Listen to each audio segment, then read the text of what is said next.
Hello everyone, welcome to IELTS Achievers. I'm here to help you out with your IELTS course. आज का topic है हमारा The parameters on which your essay is scored. अब इसका क्या मतलब है? जब आपका IELTS राइटिंग टास्क चेक होता है तो एग्जामिनर अपने सामने ये 4 पैरामीटर्स लेके बैठता है जिसके अकॉर्डिंग आपका राइटिंग टास्क चेक होता है। अब ये 4 पैरामीटर्स कौन से हैं? Parameters mean just the factors जिसके बेसिस के ऊपर आपकी राइटिंग चेक होती है। तो ये पैरामीटर्स 4 कौन से हैं ये हम डिटेल में करेंगे इस वीडियो में। लेकिन ये वीडियो देखने से पहले please subscribe my channel and hit the notification bell so that you get notified whenever I post a new video.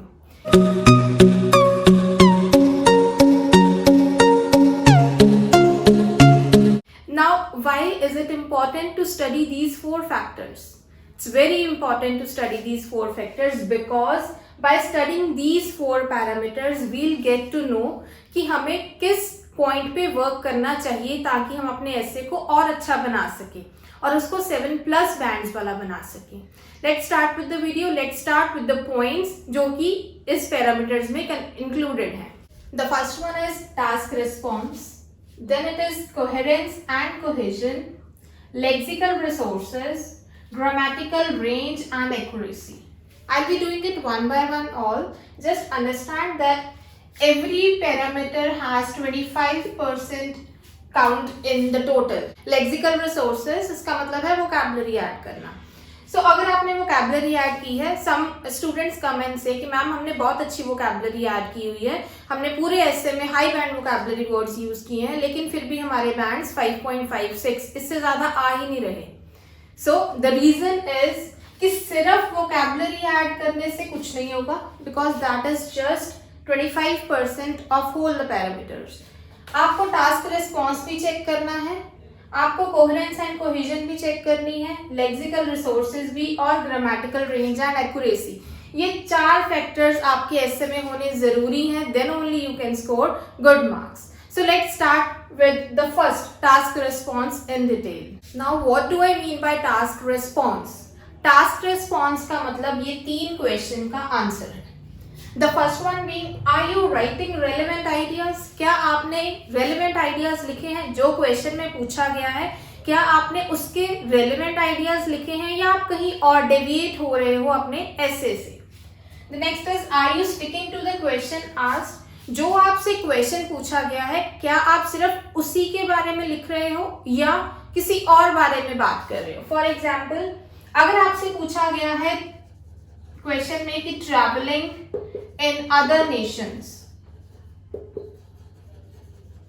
अगर आपसे पूछा गया है दूसरे देशों में ट्रेवल करना, इसके एडवांटेजेस या डिसएडवांटेजेस पूछे गए हैं अगर, तो आप अगर ट्रेवलिंग का इन जनरल लिख रहे हो कि इन जनरल ट्रेवलिंग के क्या बेनिफिट्स हैं और क्या ड्रॉबैक्स हैं तो आप टास्क जो है उसको अचीव नहीं कर रहे। आपका टास्क रिस्पॉन्स वाला जो 25% है वो कंप्लीट नहीं हो रहा। अगर टिपिकली पूछा है कि ट्रेवलिंग इन अदर नेशंस के क्या बेनिफिट्स और क्या ड्रॉबैक्स हैं, you need to write about other Nations.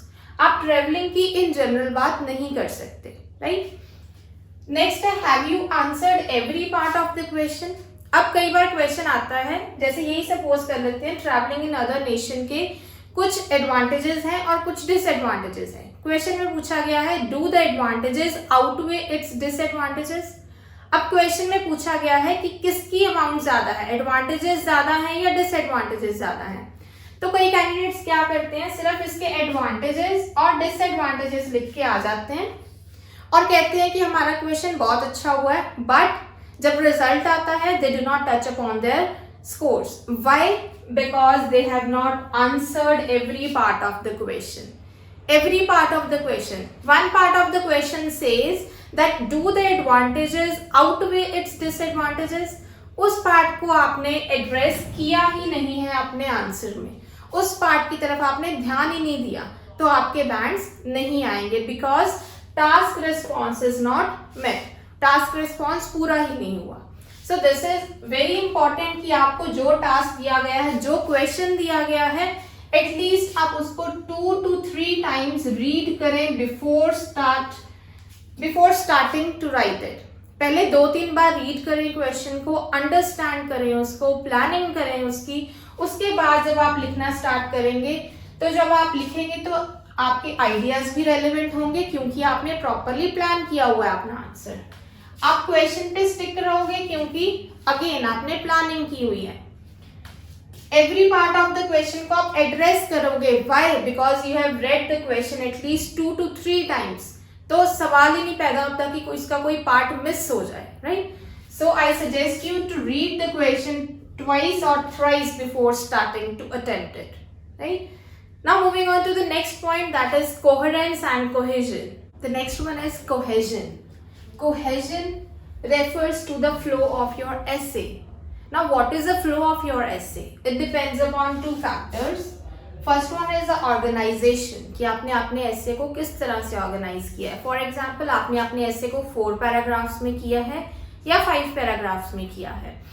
How you have sequenced the ideas. अब आपके पास अगर एडवांटेजेस डिसएडवांटेजेस का ऐसे है तो आप क्या करोगे? फर्स्ट में इंट्रोडक्शन, सेकंड में एडवांटेजेस, थर्ड में डिसएडवांटेजेस, फोर्थ में conclusion. This is all about coherence. So अगर आपने क्या कर दिया, एडवांटेजेस में ही डिसएडवांटेजेस डाल दिए, डिसएडवांटेजेस में एडवांटेजेस डाल दिए, मिक्स मैच कर दिया अपने पैराग्राफ्स को, तो उसमें आपकी जो कोहेरेंस है वो डिस्टर्ब हो जाएगी।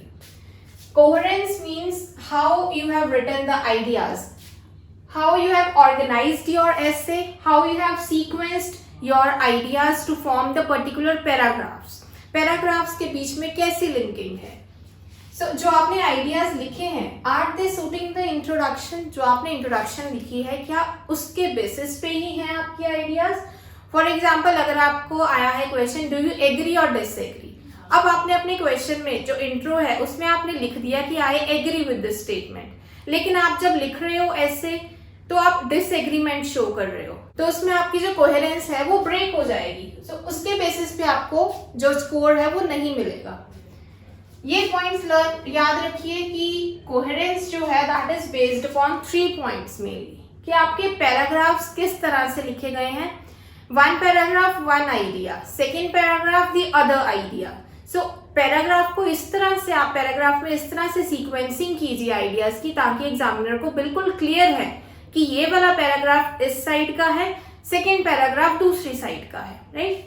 उसके बाद लिंकिंग वर्ड्स आपने कौन से यूज किए हैं। जैसे आपने BP1 स्टार्ट करना है, बॉडी पैराग्राफ फर्स्ट स्टार्ट करना है, तो आप इसके लिए लिंकिंग वर्ड डाल रहे हो to begin with, good linking word, ठीक है, अच्छे डाल दिया। उसके बाद अब आपने डिसएडवांटेजेस लिखना है BP2 में, तो आप क्या लिखोगे? या तो हाउएवर लिख सकते हो जो कि कॉन्ट्राडिक्टरी कनेक्टर है। अगर आप कॉन्ट्राडिक्टरी कनेक्टर डाल रहे हो तो एग्जामिनर को पहले से ही क्लियर हो गया कि आपने फर्स्ट पैराग्राफ में एडवांटेजेस लिखी हैं, सेकंड में आप डिसएडवांटेजेस लिख रहे हो। The next is logical sequence in paragraph. एक आइडिया है, उसकी एक्सप्लेनेशन है नेक्स्ट सेंटेंस में, उसी की एग्जाम्पल है उसके नेक्स्ट सेंटेंस में। सो this is the logical sequencing of the ideas. आप ऐसे नहीं कर सकते, पहले आप एग्जाम्पल दे रहे हो, फिर आप एक्सप्लेन कर रहे हो, फिर आप मेन आइडिया दे रहे हो। सो दिस इज रॉन्ग। आपने लॉजिकल 1 2 3 स्टेप बाय स्टेप चलना है, जिससे आपकी कोहेरेंस जो है वो मेंटेन रहेगी। Now the point comes for cohesion. Cohesion क्या है? कोहेजन है it is all based upon sentences, कि आपने सेंटेंसेस कैसे लिखे हैं। Coherence was related to ideas, कि आपने आइडियाज को किस तरह से अपने ऐसे में लिखा है। लेकिन कोहेजन क्या है कि आपने सेंटेंसेस को एक दूसरे के साथ ज्वाइन कैसे, लिंक कैसे किया है।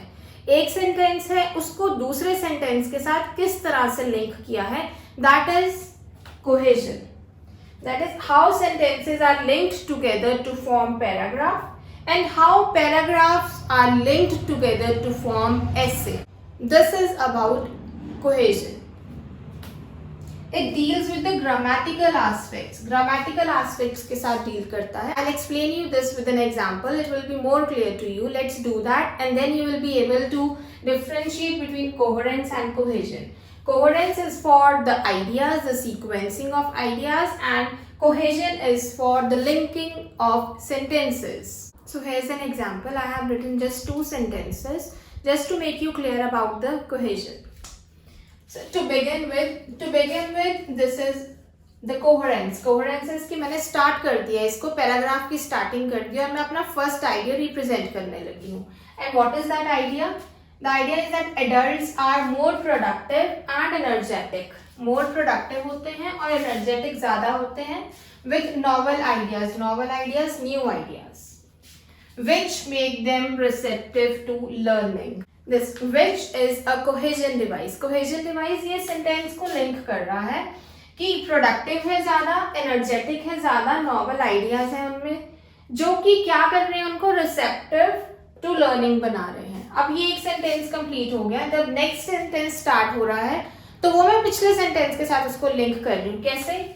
These traits, कौन से traits? Traits मतलब खूबियां, qualities. कौन से traits जिनकी मैं बात कर चुकी हूँ पिछले वाले सेंटेंस में.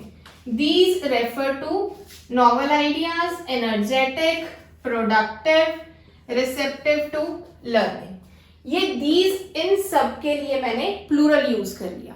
इसको हम बोलते हैं कोहेजन डिवाइस. कोहेजन डिवाइस मतलब मैंने ये वाले सेंटेंस को, फर्स्ट सेंटेंस को अपने सेकेंड सेंटेंस के साथ कनेक्ट, लिंक किया है विद अ लिंकर. एक डिवाइस है, ये कोहेजन डिवाइस होता है.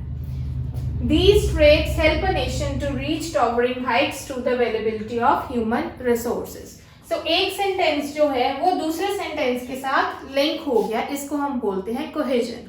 अगर कोहेजन मिसिंग होगा आपके ऐसे में तो आपका ऐसे टूटा हुआ लगेगा, कोई ज्वाइनिंग, कोई लिंकिंग नहीं लगेगी. सो लिंक करने के लिए these, such ऐसे डिवाइसेस डालने जरूरी होते हैं. I'll make a video on cohesion devices as well.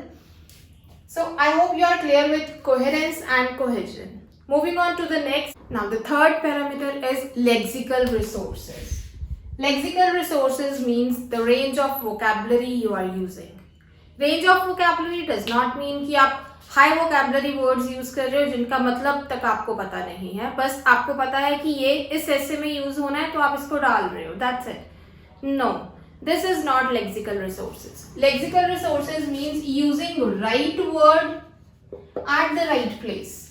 आपको कोई vocabulary word पता है, आपको उसकी usage पता होनी चाहिए, उसका sentence कैसे बनाना है वो पता होना चाहिए, तब आपको जाके lexical resources में score मिलेगा. Another point, you should know the synonyms of the commonly used words as well. For example, आपके पास education के ऊपर ऐसे आता है. एजुकेशन में जनरली वर्ड्स यूज होते हैं स्टूडेंट्स, टीचर्स, सिलेबस, सब्जेक्ट्स. सो आपके पास एक नोटबुक होनी चाहिए जिसपे आप ये वर्ड्स के सिनोनिम्स लिखो.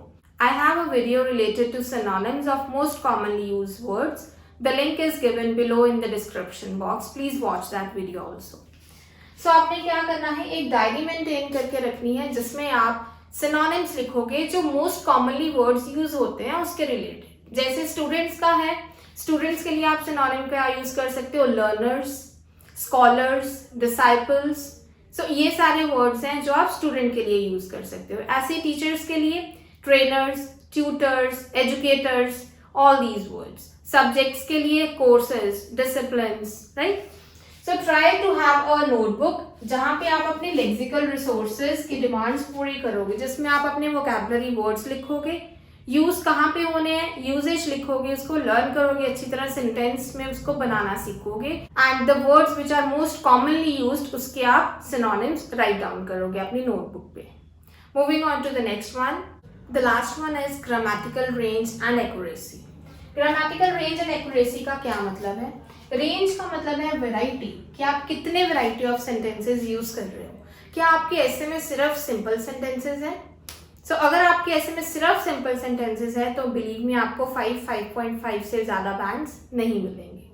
लेकिन अगर आपके ऐसे में mixture of all these sentences है तो श्योरली 8.5 आपके कहीं नहीं जाते.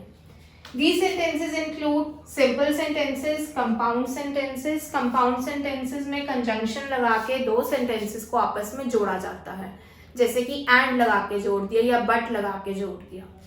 कॉम्प्लेक्स सेंटेंसेस, कॉम्प्लेक्स सेंटेंसेस में भी कंजंक्शंस लगती हैं, ऑल्दो लगता है, विच लगता है, देन लगता है, ठीक है. सो इस तरह की कंजंक्शंस लगाकर हम कॉम्प्लेक्स सेंटेंसेस बनाते हैं.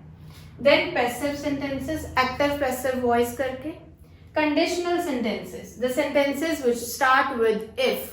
इफ रख के अगर आपने कोई कंडीशन दे दी तो उसको हम कंडीशनल सेंटेंस बोलते हैं. अगर आपके ऐसे में ये सारी वैरायटी है सेंटेंसेस की तो आपको अच्छे बैंड मिल जाएंगे। So try to make simple, compound and complex sentences. ये अपनी बनाने की कोशिश करो, तब आपकी राइटिंग और इम्प्रूव हो जाएगी। उसके बाद है एक्यूरेसी। एक्यूरेसी मतलब अगर आप सेंटेंस बना रहे हो इस तरह के, क्या वो सेंटेंस ठीक है, क्या उसको सब्जेक्ट वर्ब एग्रीमेंट के अकॉर्डिंग वो ठीक चल रहा है, क्या कंजंक्शन ठीक यूज की है, क्या मीनिंग ठीक बन रहा है उस सेंटेंस का। That is all about accuracy. So grammar को भी इक्वल वेटेज दी जाती है जब हम बात करते हैं एसे लिखने की। So these were the 4 parameters on which your essay is scored. Number 1 being task response. The second one is coherence and cohesion. Third is the lexical resources. And fourth is grammatical range and accuracy. जब भी आप कोई ऐसे लिखते हो तो आप खुद को इवेल्युएट किया करो कि अगर ये 4 पॉइंट्स हैं, ये 4 पैरामीटर्स हैं जिसके बेसिस पे मेरा ऐसे चेक होना है, क्या मैं अपने आप को जस्टिफाई कर पा रहा हूँ उस 4 पॉइंट से। जस्ट चेक योर ऐसे ऑन दीज 4 पैरामीटर्स, क्योंकि एग्जामिनर्स भी कोई और पैरामीटर यूज नहीं करते, सिर्फ ये 4 पैरामीटर्स हैं जो कि यूज किए जाते हैं आपके ऐसे चेक करने के लिए। I hope you like this video and this video was valuable for you. Thank you for watching this video.